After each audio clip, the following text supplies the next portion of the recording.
오늘도 이어서 아브라함에 대한 이야기를 이어가겠습니다. 아브라함이 하나님의 부르심을 받고 순종해서 마침내 가나안 땅에 들어가서 그곳에서 하나님께 제사를 드렸습니다. 하나님이 그들에게 말씀하시기를 내가 이 땅을 내 자손에게 주리라 이렇게 말씀하시므로 아브라함이 감사하면서 그곳에 생활하면서 지냈는데 좀 지나다 보니까 남쪽 땅 애굽이 보이고 또 그에 대한 소문도 듣게 돼서 점점점 남방으로 내려갔습니다. 지난 시간까지 내용이 우리 거기까지 했는데 오늘 본문 15절까지의 내용을 이렇게 간략하게 정리하면 아브라함이 점점점 남방으로 내려가다가 그 땅에 기근이 있으니까 온 가족을 다 이끌고 애굽에 내려가서 거류하려고 이 양과 소, 이 가축까지 다 데리고 그곳에 내려갔습니다. 애굽에 가까이 오자 아브라함에게 근심이 하나 생겼는데 그것은 자기 아내가 참 아름다우고 그리고 오래 같이 살았지만은 아이가 없기 때문에 이 애굽 사람들이 자기 아내를 바라보고 아내가 탐이 나서 자기는 죽이고 아내는 빼앗을 것 같은 염려가 됐습니다. 그래서 아내에게 부탁하기를 이제부터 당신은 내 아내가 아니고 나의 누리라 이렇게 말합시다. 이렇게 부탁을 했고 또 이 아내가 그걸 들어주어서 그때부터는 누이 남매지간으로 그렇게 행세를 했습니다.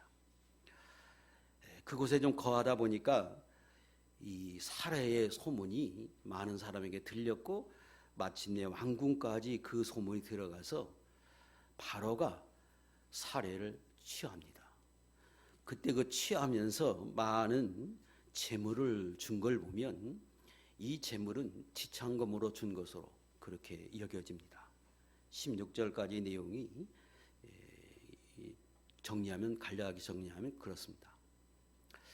자, 뭘 알 수 있고 우리가 깨달아야 하느냐? 그러면 첫 번째는 하나님의 아브라함에게 믿음으로 순종해서 가나안 땅 복을 주시겠다고 하신 가나안 땅에 들어갔는데 그 가나안 땅에도 기근이 있었다는 겁니다. 어떻게 생각하면 하나님의 명령을 따라서 너무도 힘들고 어려운 결정을 했던 아브라함이 그에게 약속하신 땅에 들어가서 그가 기쁨으로 지금 하나님을 섬기면 기근과 같은 것은 없어야 하겠는데 기근이 있었습니다. 그리고 그 기근이 심해서 그곳에 도저히 살 수 없다고 생각해서 지금 아브라함이 그 애굽으로 내려갑니다. 예수 믿는 사람은 세상에서 하나님을 모르고 살던 사람인데 이런저런 소문으로 아니 권유로 하나님의 말씀을 접하게 되고 이 말씀을 믿어서 우리도 정말로 힘들게 어렵게 주일이면 와서 하나님을 섬기는 이 백성으로 마치 아브라함같이 공동체를 떠나서 하나님을 섬기는 사람이 됐습니다. 그럼에도 불구하고 이 땅에 살아가는 동안에는 기근과 같은 것이 있다고 하는 걸 알아야 한다는 거예요. 하나님이 분명히 약속의 땅이라고 말씀하시고 젖과 꿀이 흐르는 땅, 영의 양식을 주고 또 자연 만물이 주는 최고의 선물을 너에게 공급해 준다고 약속하시고 하나님의 눈이 항상 그 위에 있어서 너를 지켜준다고 약속하지만 하나님이 지난번에 말씀드린 대로 그곳은 애굽과 다르다. 그곳은 비가 오면 땅이 흡수하는 땅이기 때문에 예전에 내가 생각했던 그런 땅이 아니라고 말씀하신 것처럼 실제로 와서 보니까 박토고 그리고 기근도 있었어요. 마태복음 8장에 보면 예수님이 제자들과 함께 전도여행을 다니다가 저 건너편으로 가자 그러시고는 제자들과 더불어 배를 탔습니다. 그리고 그 배를 타고 저 갈릴리 건너편으로 건너가는데 폭풍이 몰려왔습니다. 8장 22절 이하에 있어요.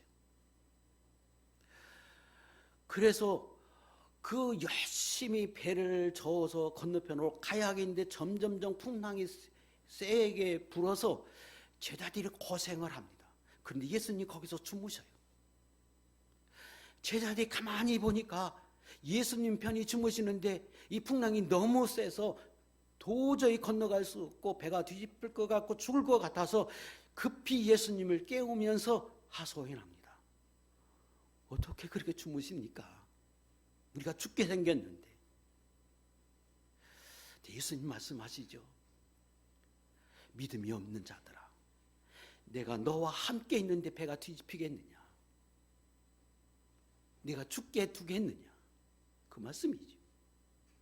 우리가 기억할 것은 저와 여러분 분명히 예수님을 섬겨요. 어렵게 결정해서 하나님을 섬기는 사람이 됐어요. 그렇다고 해서 우리 삶이 과거의 에덴 동산과 같지 않다고 하는 걸 기억해야 합니다. 처음에 하나님과 동행하는 그 아담과 하와는 에덴 동산이었기 때문에 풍랑이 없었어요. 근심 걱정이 없는 곳이었어요. 그런 인간의 죄로 인하여 에덴 동산에 쫓겨난 이후부터는 하나님을 섬김에도 불구하고 주님을 모시고 내 아내 모시고 삶에도 불구하고 우리 가정에 주님을 모시고 삶에도 불구하고 풍랑은 있을 수 있다고 하는 사실을 기억해야 해요. 그래서 육의 눈으로 보면 넘어져요. 영으로 주님의 약속을 기억하면서 주님을 바라보고 섬겨야, 그래야 살아요. 그래야 신앙생활을 할 수 있어요. 그러나 기억합시다. 하나님의 약속은 절대적이에요. 그래서 내가 너와 함께 있다. 마침내 복을 받게 하신다. 마침내 천국에 들어가게 하신다. 내가 그렇게 소원하고 원했던 큰 민족이 이루도록 내가 만들어주신다. 이 약속은 변함이 없어요.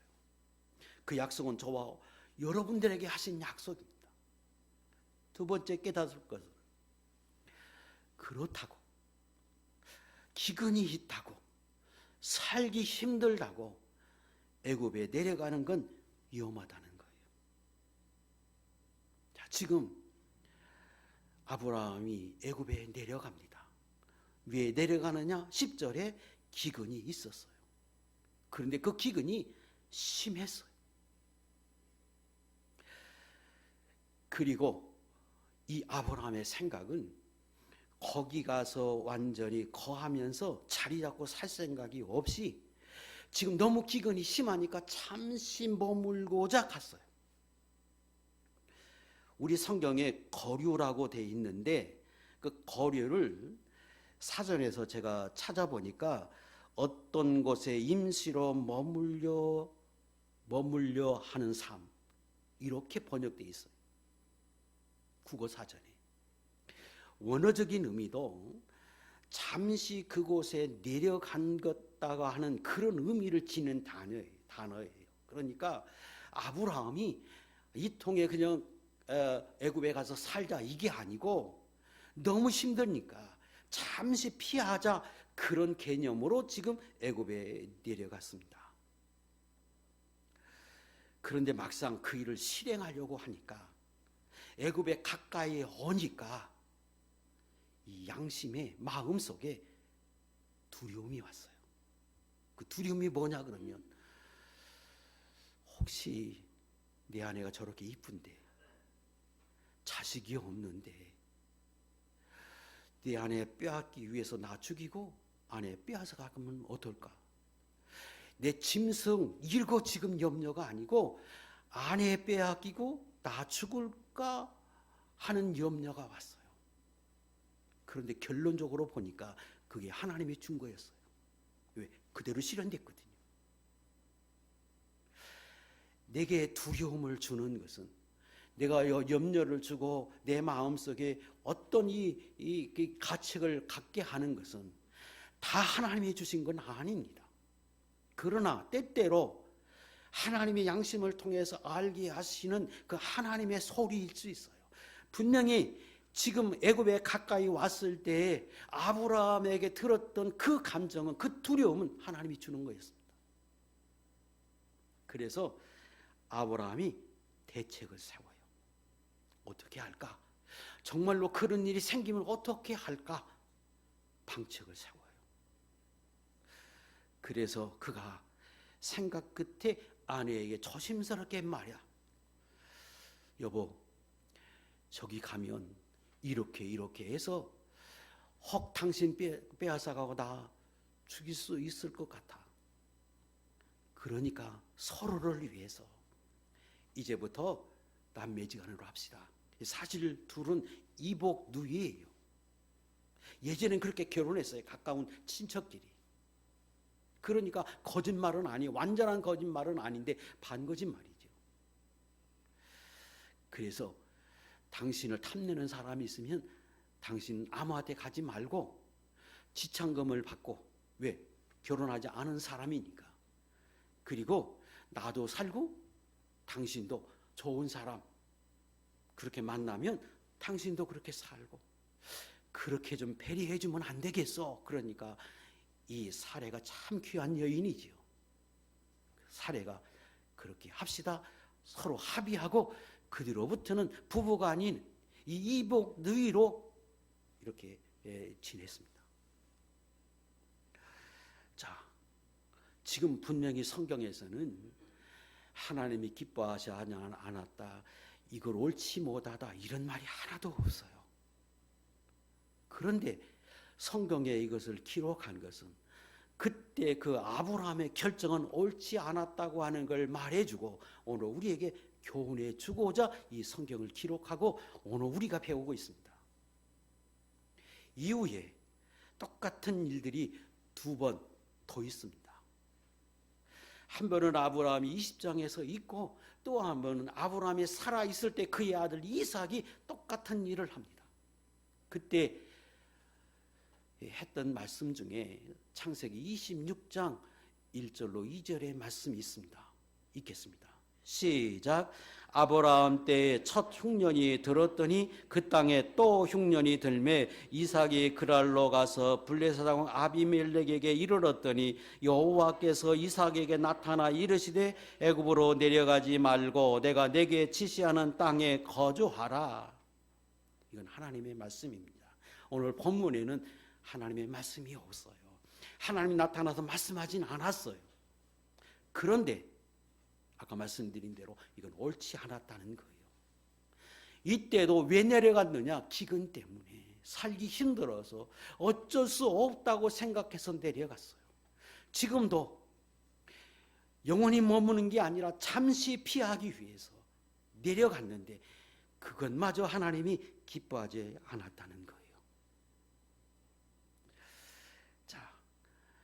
아브라함에게 주었던 그 감정, 그 두려움은 하나님이 준 거였는데 그 두려움이 그대로 이루어졌어요.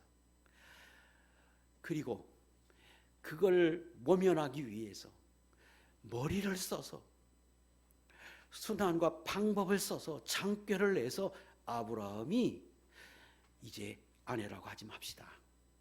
그래야 당신도 살고 나도 살고 서로에게 유익이 될 것 같다고 거짓말을 했습니다.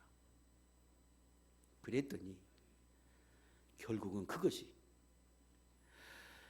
애굽 왕을 속이게 됐고 애굽 왕에게 재앙이 임하게 하는 발단이 돼서 오히려 자기는 그것이 너무 좋은 생각이라고 해서 그렇게 한 것인데 결국은 왕을 속이고 왕에게 피해를 입혀서 더 큰 위기를 초래했습니다. 그걸 좀 모면해 보기 위해서 수단과 방법을 썼던 그것마저 오히려 더 큰 위기 속으로 자기를 몰아넣어서 진짜 죽을 위기에 처하게 됩니다. 이것은 예수 믿는 사람은 어떤 일이 있어도 애굽에 내려가지 말라는 거예요. 약속의 땅을 떠나지 말라는 거예요. 세 번째 교훈하는 것은, 또 우리가 알아야 하는 것은, 지금 성경에서 말씀하는 이 애굽으로 내려간 것, 가나안 땅을 떠난 이 사건이 영적으로는 어떤 의미가 있는가, 오늘 우리에게는 어떻게 적용할 수 있는가, 이 부분을 오해하지 않고 바로 깨달아야 할 필요가 있어요. 자, 애굽 그러면 어떤 곳인가? 그러면 우리가 너무 잘 알아요. 애굽은 하나님이 계시지 않은 곳이다. 하나님 섬기지 않는 곳이에요. 또 애굽 그러면 거기는 당시의 나일강이 존재해서 4대 문명지 중에 하나입니다. 잘 살아요. 부족함이 없는 곳이에요. 그래서 물질로는 풍부하고, 그런데 하나님 섬기지 않는 것, 그게 애굽이에요. 그래서 애굽에 내려갔다 그렇게 말하면 보통은 하나님을 섬기던 성도가 세상을 사랑해서, 물질을 사랑해서, 세상이 좋아서 하나님을 버리고 떠나서 세상에 내려간 것, 애굽으로 내려갔다고 우리가 표현합니다. 맞아요. 그런데 그런 의미만 있는 게 아니라고 하는 사실이. 자, 생각해 봅시다. 지금 이 아브라함이 애굽으로 내려간 것은 하나님을 떠난 겁니까? 하나님보다 세상을 더 사랑해서 내려간 겁니까? 아니에요. 하나님을 사랑해서 그 땅에서 하나님 섬기려고 했는데 너무 힘들어서, 기근이 심해서, 자기 생각은 어쩔 수 없다고 생각해서 내려간 거예요. 또 애굽엔 하나님이 계시지 않아요. 그래서 하나님을 섬기지 않는 땅 맞아요. 그러면 그때 하나님이 머물라고 했던 약속의 땅 가나안은 하나님이 계신 곳입니까? 거기 있는 사람은 하나님을 섬기는 사람들입니까? 아니에요. 거기도 하나님을 모르는 사람들이요, 누구도 하나님을 섬기지 않는 곳이에요. 그래서 애굽이나 가나안의 사람이나 똑같아요. 다만 하나님이 아브라함에게 내가 내게 보여줄 땅으로 가라 그래서 그 하나님이 인도하는 대로 따라서 가다 보니까 여기 머물고 여기서 나를 섬겨, 이래서 주신 땅이 가나안이에요. 지금 그 땅을 떠나는 거예요. 그래서 아브라함이 가나안을 떠나서 애굽에 내려간 것은 또 다른 차원에서 보면 그가 하나님의 인도하신 그 인도를 거절하고, 하나님이 인도하셨다고 인도해서 하나님이 머물라고 하는 그 자리를 버리고 자기가 선택을 해서 자기의 뜻대로 내려간 것, 거기가 애굽이에요. 그래서 또 다른 차원에서는 하나님의 인도함이 아니고 내가 원해서 내 뜻대로, 아니 힘들다고, 기근이 있다고 내가 정해서 섬기는 것, 그게 애굽이에요. 두 가지로 해석해야 한 겁니다. 하나는 하나님을 버리고 세상에 내려간 것, 애굽이에요. 애굽에 내려간 거예요. 그러나 그거보다 우리가 예수 믿는 사람이 더 영적으로 확실히 깨달아야 하는 것은, 내가 하나님이 인도해서 나를 날마다 불과 구름으로 인도하는 그 구름의 인도를 따라서 내가 거기서 하나님을 섬기고 그 인도를 따라서 하나님을 기쁘시게 하고 그 하나님의 섬기는 그 자리에 있어야 하는데, 힘들다고, 기근이 있다고, 내 마음에 들지 않는다고 그 자리 떠나서 내가 정해서 가는 곳, 거기도 애굽이라고 하는 사실입니다. 이거 예수 믿는 저와 여러분이 깊이 깨달아야 합니다. 그래서 창세기 26장 1절과 2절 다시 띄우세요. 거기 하나님 말씀하실 때 가나안 땅에 떠나지 말라 이렇게 말씀하지 않아요. 애굽으로 내려가지 말라 말씀하시고 내가 내게 지시한 땅, 내가 너를 인도했던 그 자리, 내가 내게 명했던 그 자리, 거기 떠나지 말라 이렇게 말씀하십니다. 영적인 거예요. 때때로 하나님이 저와 여러분을 애굽으로 인도할 때가 있어요. 아니 바벨론에 가도 거기서 머물라고 할 때가 있어요. 그럼 거기는 하나님 내게 인도하는 자리고 거기는 가나안 땅이에요. 창세기 39장 2절로 3절에 보면 요셉이 팔려서 애굽에 내려갑니다. 자기가 간 것이 아니라 팔려가요. 그런데 그 팔려간 게 우리가 잘 아는 것처럼 하나님이 장차 이스라엘 백성을 애굽에서 자리 잡게 하기 위해서 미리 보낸 거예요. 그때 그 애굽은 하나님이 지시하고 인도하고 그에게 보여줘서 머물라고 한 땅이에요. 그래서 거기는 그 요셉으로 보면 거기가 보여주는 땅, 그가 지시하신 땅이. 예레미야 29장 4절로 5절에 보면 하나님이 이스라엘 백성을 바벨론에 포로되게 합니다. 그리고 포로됐던 이스라엘 백성들, 유다 백성들에게 하나님이 명령하기를 너희는 집을 짓고 거기에서 살며 텃밭을 만들고 그 열매를 먹으라 이렇게 말씀하세요. 그래서 그 70년 동안 그때 그 바벨론은 그들로 보면 하나님이 보여주신 땅이요 지시하신 땅이요 그들에게는 그것이 가나안 땅이었습니다. 오늘 저와 여러분이 예수 믿는 사람, 하나님을 섬기는 거룩한 곳에 있어야 합니다. 그것이 교회이고 그 교회는 곧 고향을 떠나고 그리고 친척을 떠나고 아비집을 떠난 것과 같아요. 그래서 어떤 일이 있어도 우리가 그 자리를 떠나는 것 이거 하나님 기뻐하지 않아요. 기근이 심해도 그가 지금 잠시 머물려고 해도 하나님 그걸 기뻐하지 않는다는 사실. 또 하나 하나님이 내게 인도하고 하나님이 내게 지시하시고 내게 보여주는 것, 그래서 내게 하나님이 인도하셨다고 느껴지면 그것이 기근이 있다고 해도 그것이 어렵다고 해도 내 마음에 들지 않아도 거기 머물라는 거예요. 왜?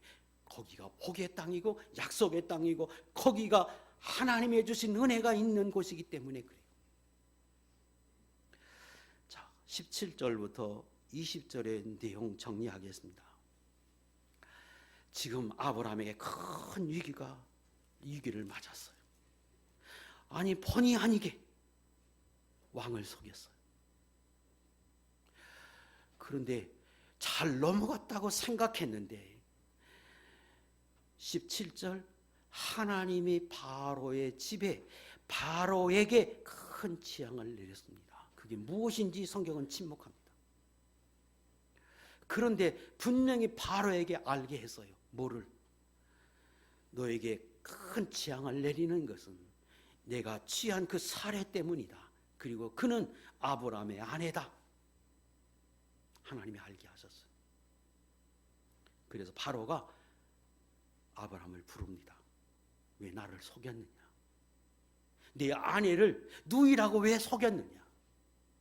내가 무슨 잘못이 있느냐? 책망을 합니다.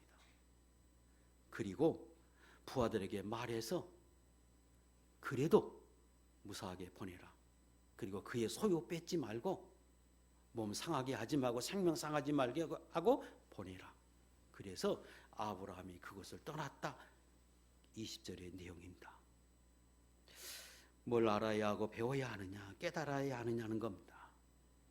첫째 생각할 것은 지금 아브라함이 애굽에 내려간 그 사건은 영적으로 보면 중대한 사건입니다. 왜 그런가 하면 하나님이 아브라함에게 약속한 것은 가나안 땅이었어. 내가 본토 친척 아비집을 떠나서 내게 보여줄 땅으로 가라. 그래서 본토 친척 아비집 고향을 떠났어요. 공동체를 떠났어요. 아비집을 떠난 건 맞아요. 그런데 지금 그 하나님이 말씀하신 그 땅이 아니에요. 그래서 그것은 언약을 믿지 못한 결과이고, 그리고 하나님이 그에게 약속하신 그 언약을 스스로 파기하는 행위이기 때문에 영적으로 보면 중대한 문제라는 거예요. 또 하나님이 그에게 약속하실 때, 내가 큰 민족을 이룬다고 말씀하실 때 그 민족은 사례를 통해서 자녀를 낳게 하고 그 자녀가 이스라엘이 되게 하고, 그리고 궁극적으로 그의 자손을 통해서 예수님이 오게 하시고, 그 예수님을 통해서 신약의 수많은 사람들이 예수 믿고 구원받는 자리까지 나가게 하는 것, 이게 하나님의 계획인데 아브라함이 그걸 모르고 하나님이 알게 하심에도 불구하고 두려움을 갖게 해서 아내를 빼앗긴다고 하는 그런 두려움을 갖게 하심에도 불구하고 그가 내려갔어. 그런데 정말로 그가 바로의 후궁이 됐다면 어떻게 되는 겁니까? 하나님의 구원 사역이 다 망가지는 거예요. 이거는 치명적인 저와 여러분이 존재할 수 없는 거예요. 이스라엘이 존재할 수 없는 거예요. 하나님의 구원 사역이 완전히 깨지는 거예요. 중대한 거였어요. 갈라디아 3장 16절에 이 약속들은 아브라함과 그 자손에게 말씀하신 것인데 여럿을 가리켜 그 자손들이라 하지 아니하시고 오직 한 사람을 가리켜 내 자손이라 하셨으니 곧 그리스도라.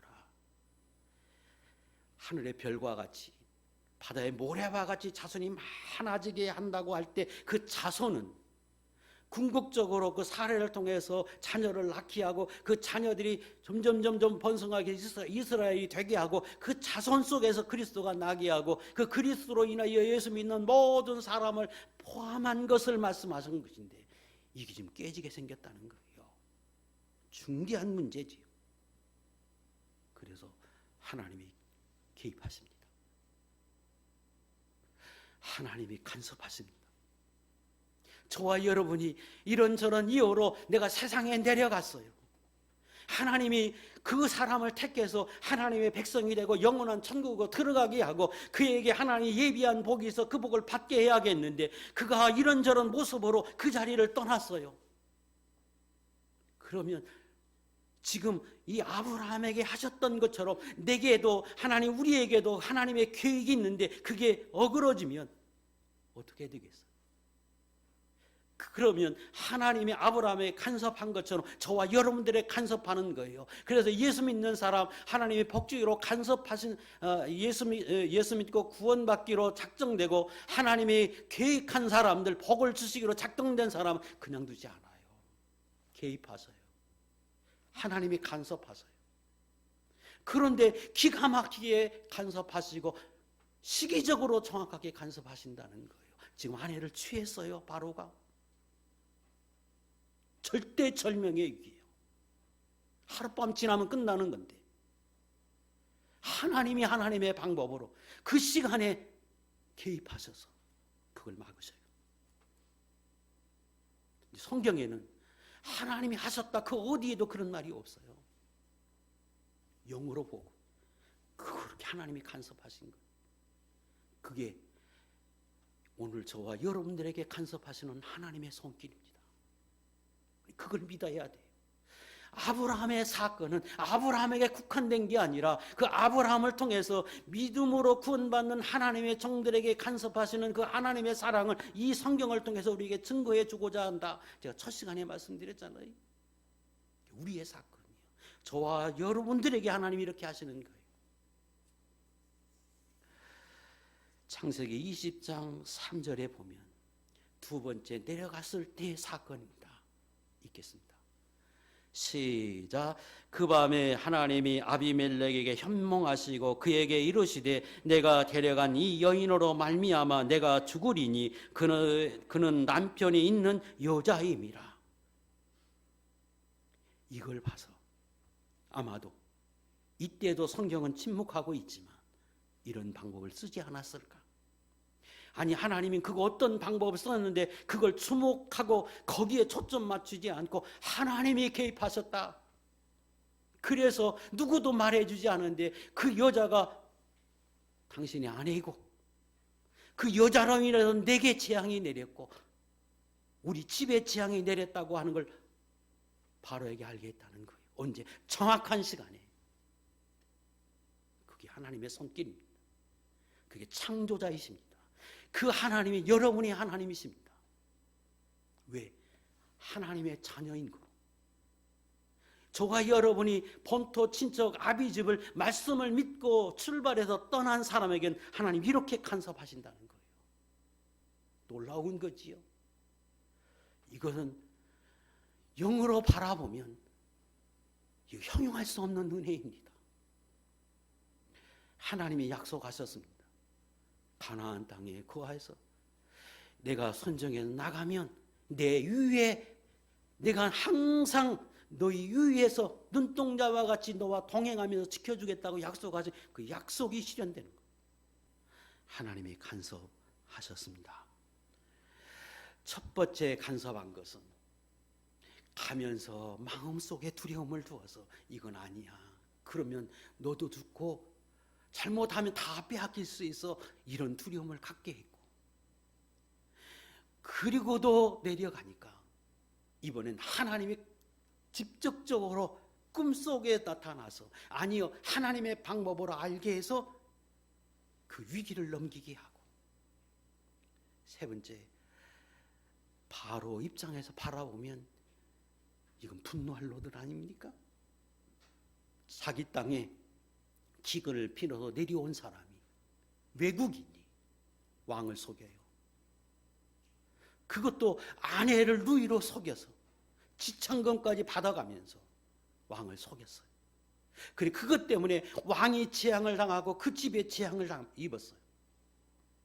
그럼 어찌해야 합니까? 그럼 죽어야 되잖아요. 그런데 하나님이 손대지 못하도록 해서 다 무사하게 그 땅에 벗어나도록 하나님 역사하십니다. 기가 막힌 하나님의 손길입니다. 세 번째 아브라함에게 임한 은혜는 언약의 성취였습니다. 하나님이 아브라함에게 약속하셨습니다. 내가 말씀에 순종해서 그렇게 가기만 하면 큰 민족을 이루게 하겠다. 그렇게 하시고 내가 너로 큰 민족을 이루고 내게 복을 주어 내 이름을 창대하게 하리니 너는 복이 될지라. 너를 축복하는 자에게는 내가 복을 내리고 너를 저주하는 자에게는 내가 저주하리니 땅의 모든 족속이 너로 말미암아 복을 얻을 것이라 하신지라. 너를 저주하면 내가 저주하고 너에게 복을 주면 내가 그 사람에게 복을 주겠다고 하신 그것이 실현됐어요. 생각해 보세요. 전적으로 아브라함이 잘못 아닙니까? 바로가 무슨 잘못이 있어요?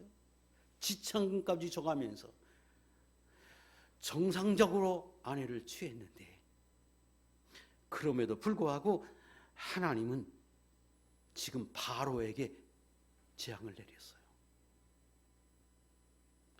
이 창세기 12장 3절에서 약속하신 그 약속대로 특별하게 대우하셨어요. 누구를? 그렇게 말씀에 따라서 순종한 아브라함을 특별히 대우합니다. 그게 성도고 여러분입니다. 하나님은 그렇게 하십니다. 세상은 마귀는 불공평하다고 말하겠지요. 그러나 하나님은 이렇게 말씀하십니다. 그들은 오직 창조자이신 나를 섬기고 하나님의 말씀을 믿고 순종해서 본토 친척 아비집을 떠난 사람인 거로 그렇게 하신다. 신명기 32장 10절의 말씀. 여호와께서 그를 황무지에서 짐승이 부르짖는 광야에서 만나시고 허유하시며 보호하시며 자기의 눈동자같이 지키셨도다. 스가랴 2장 8절 너희를 범하는 자는 그의 눈동자를 범하는 것이라. 누구를? 이스라엘을, 성도를. 그게 여러분입니다. 하나님이 예수 믿는 성도들을 얼마나 소중히 여기는지, 하나님의 말씀을 믿음으로 받고 그 말씀을 믿고 그 하나님 앞에서 믿음으로 사는 성도들을 하나님이 얼마나 아끼고 사랑하시는지, 눈에 보이지 않지만 큰 능력의 손길로 성도들과 함께 하시고 간섭하신다고 하는 사실을 우리는 알아야 합니다. 그러므로 언제나 하나님 앞에 사는 거예요. 이걸 경험하는 사람은 언제나 하나님 앞에서 사는 거예요. 이후에 배우겠지만 이걸 경험하고 난 이유는 아브라함이 어느 곳에든지 하나님 앞에 있다고 생각하고 그 하나님 앞에 합당한 모습으로 살려고 노력합니다. 그래서 더 큰 복을 받는 거예요. 오늘 여기 계신 모든 분들, 저와 여러분 아브라함 같은 사람이요, 아브라함과 같이 하나님이 간섭하신 줄 알고 언제나 하나님 안에서 믿음으로 그 하나님 바라보면서 믿음으로 날마다 거룩한 곳에서 하나님 섬기는 복된 종들 될 수 있기를 축복합니다. 창세기 20장 4절로 5절에 아비멜렉에게 하나님 앞에 항의하는 장면이 나옵니다. 자, 20장에도 똑같은 사건이라 그랬지요. 그때 하나님이 꿈속에 나타나서 그래서 이 여인으로 말미암아 내가 죽으리니 그의 남편이 있는 여자입니다 이렇게 말씀하셔서, 그러니까 아비멜렉이 억울해서 하나님께 따집니다. 아비멜렉이 그 여인을 가까이 하지 아니하였으므로 그가 대답하되 주여 주께서 의로운 백성도 멸하시나이까? 그가 나에게 이는 내 누이라고 하지 아니하였나이까? 그 여인도 그는 내 오랍이라 하였사오니 나는 온전한 마음과 깨끗한 손으로 이렇게 하였습니다 하고 항의합니다. 그랬더니 하나님 6절에 이렇게 말씀하십니다. 6절 읽겠습니다. 시작. 하나님이 꿈에 또 그에게 이르시되 내가 온전한 마음으로 이렇게 한 줄로 나를 알았으므로 너를 막아 내게 범죄하지 아니하게 하였나니 여인에게 가까이 하지 못하게 함이 이 때문이니라. 그래, 안다. 너 악한 모습으로 한 게 아니고 내 의도도 알고 다 안다. 그러므로 내가 이런 방법을 썼다 이렇게 말씀하세요. 그러나 아비멜렉의 입장에서 보면 참 억울하게 느껴지잖아요. 뭘 말씀하느냐? 하나님이 이스라엘 백성을, 성도를 이렇게 아낀다는 거예요. 이렇게 하나님이 특별하게 사랑하신다는 거예요. 그리고 7절, 이제 그 사람의 아내를 돌려보내라. 그는 선지자라. 그가 너를 위하여 기도하리니 내가 살려니와 내가 돌려보내지 아니하면 너와 내게 속한 자가 다 반드시 죽을 줄로 알지니라. 창세기 2장 3절, 내게 복을 내리고 너를 저주하는 자에게는 내가 저주하리니 땅의 모든 족속이 너로 말미암아 복을 얻을 것이니라 하신지라. 똑같이 지금 아브라함에게 하나님이 그는 선지자다, 그는 내 자녀다, 내 백성이다. 오늘 저와 여러분들에게도 그는 내 자녀다, 그는 내가 사랑하는 사람이다. 그러므로 그가 너에게 기도하면 그 기도를 통해서 내가 복을 받고 은혜를 입지만 그를 행하면, 너를 살려두지 않으면, 그러면 너도 죽는다. 이게 하나님의 말씀. 그래서 어떻게 보면 이 아비멜렉 입장에서 보면 굉장히 억울한 것 같지만 하나님 이렇게 사랑하셔서 그 아브라함 한 사람 한 사람을 통해서 하나님이 얼마나 성도를 아끼고 사랑하는지를 알게 하고 그 아브라함에게 하셨던 그 은혜는 저와 여러분들에게 베푸신 하나님의 은혜다, 사랑이다. 그랬으니까 여기에 그 아브라함이 그 자리에 여러분의 이름을 넣어도 똑같은 거예요.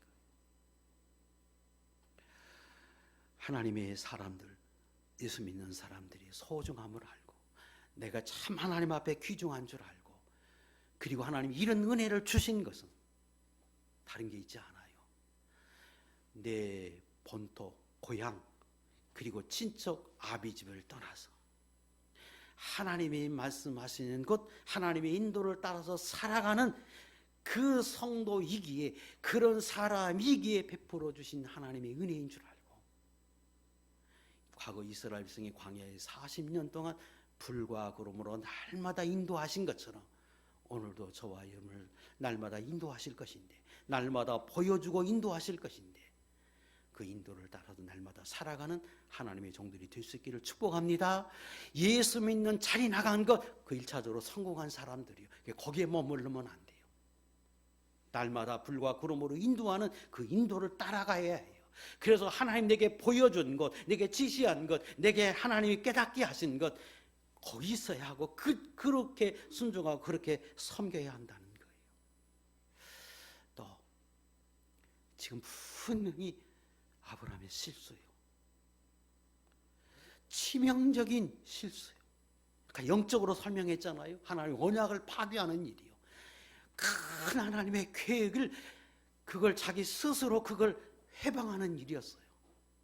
그런데 더 크신 능력의 하나님이 그 아브라함의 중심을 보시고, 하나님을 섬기고 하나님의 뜻대로 살려고 하는 그 아브라함의 중심을 보시고, 기근으로 인해 어쩔 수 없이 그 자리에 내려갔던 그 아브라함을 보시고 하나님이 개입하셔서 오히려 합력하여 선을 이루는 땅으로 하나님 역사해 주셨습니다.